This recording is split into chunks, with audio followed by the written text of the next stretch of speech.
Salam Sobat Budaya. Kali ini saya sedang berada di sekitar Candi Wringin Lawang,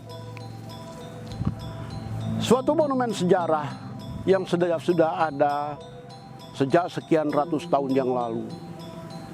Candi Wringin Lawang pernah tercatat di dalam kitab Nagara Kertagama karangan Empu Prapanca yang melukiskan bahwa Keraton Majapahit yang berisikan istana, rumah pejabat, pasar, dan kolam dibatasi oleh pagar yang demikian rupa serta kemudian beberapa pintu gerbang. Diperkirakan Candi Wringin Lawang merupakan salah satu pintu gerbang kerajaan Majapahit tersebut. Jika memang itu benar, artinya Candi Wringin Lawang telah ada sejak zaman pemerintahan Hayam Wuruk antara tahun 1350 sampai 1389. Kesimpulan tersebut tampaknya merupakan sesuatu yang masih perlu dipertanyakan.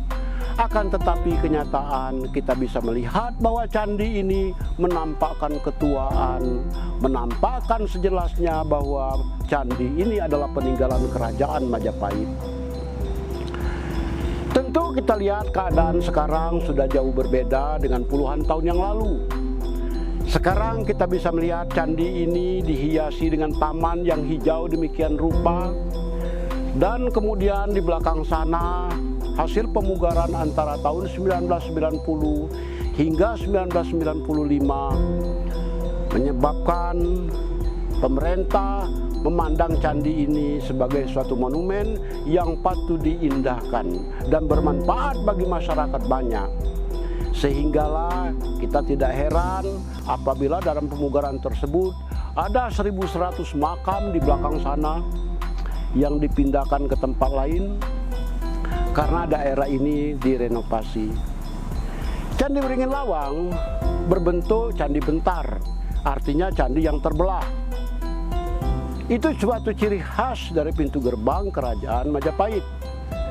Atau kita dapat melihat kerajaan Hindu di Jawa Timur, karena candi bentar semacam ini tidak terdapat di daerah Jawa Tengah.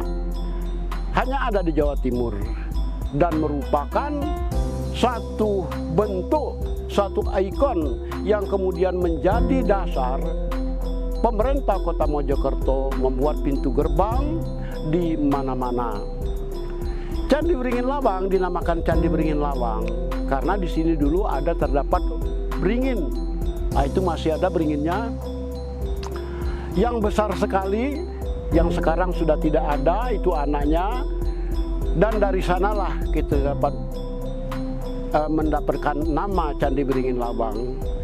Candi ini pernah disinggung pada tahun 1815 ketika Raffles berkunjung ke sini.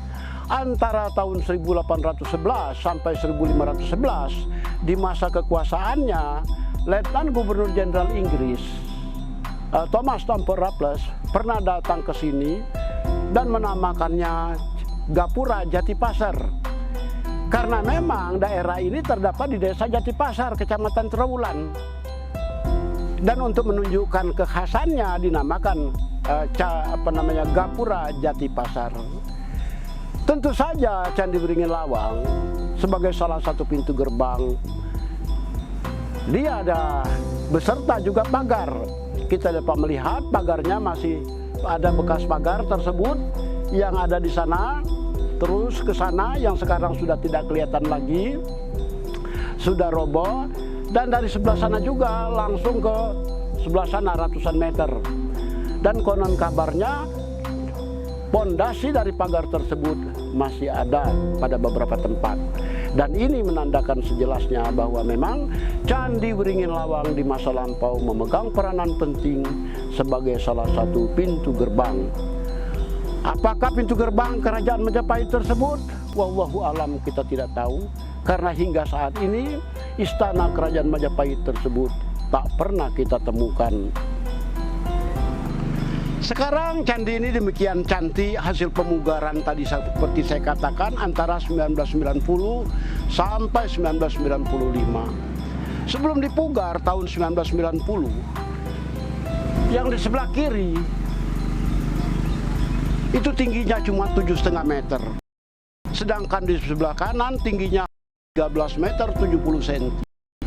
Keadaan itu demikian. Namun demikian, candi ini tetap diperhatikan pemerintah karena letaknya cukup strategis dan mudah dari kota maupun Jombang. Sebagaimana kita tahu, katakan tadi, candi ini hanya 200 meter jalan raya Mojo Jombang. Lokasinya hampir berada di pinggir jalan ini mendapat kunjungan dari mana-mana dan sudah selayaknya untuk diperhatikan. Agama seperti saya katakan tadi juga, di ini orang dia dan ternyata agama tersebut masih perlu dipertanyakan karena candi ini bukan menghadap ke utara, justru dia menghadap ke timur laut daya. Candi ini sebagaimana pintu gerbang yang lainnya, kita dapat melihat seolah karena dia namanya sebuah kemudian dipisahkan. Memang kemudian terpisah, kita bisa melihat candi ini jarak antara yang di sebelah kiri dengan di sebelah kanan itu cuma 2,5 meter. Dan kemudian ada 4 undak-undakan atau 5 di situ naik ke lantainya yang di tengah sana, lantai yang begitu cembung tempat orang lewat pada zaman dahulu. Sekarang candi ini tampil demikian rupa. Meskipun seperti saya katakan tadi juga, pada awalnya candi ini demikian merana keadaannya.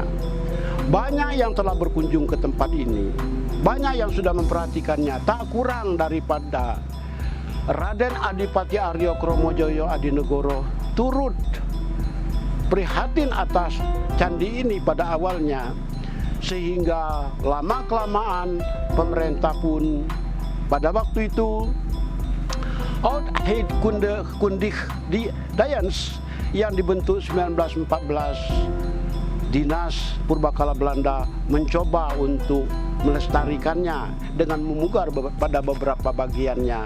Dilanjutkan nanti kemudian sekian puluh tahun kemudian Indonesia pun turut memugarnya.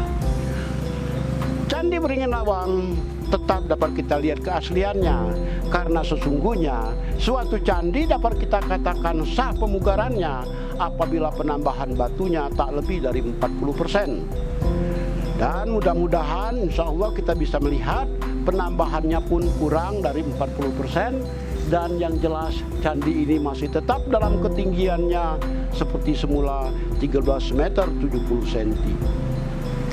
Hari ini kita melihat candi ini tengah dibersihkan oleh beberapa orang di sana karena memang musuh utama candi adalah lumut yang setiap saat dapat menempel di sana, termasuk tumbuh-tumbuhan yang dibawa oleh unggas dapat tumbuh di atas candi.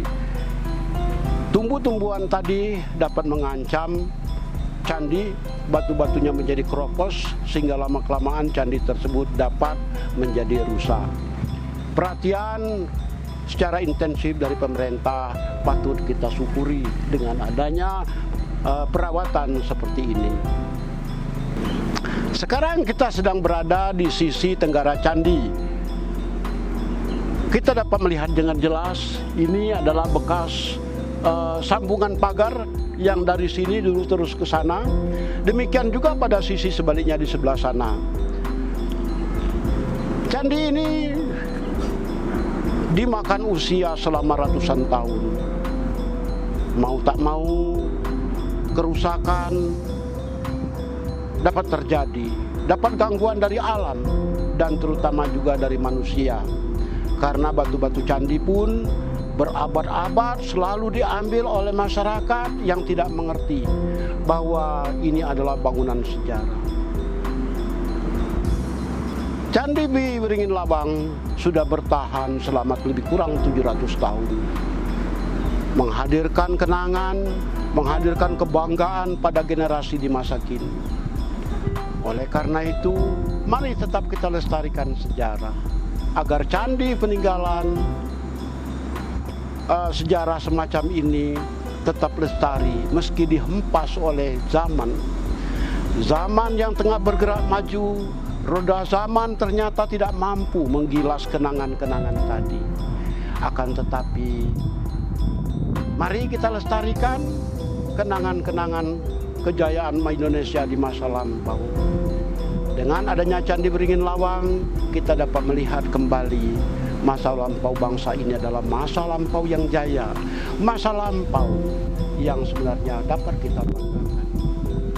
Candi Beringin Lawang tetap tegak menjulang setinggi 13,7 meter dan dia menghadirkan satu mercusuar kebanggaan dari Kerajaan Majapahit.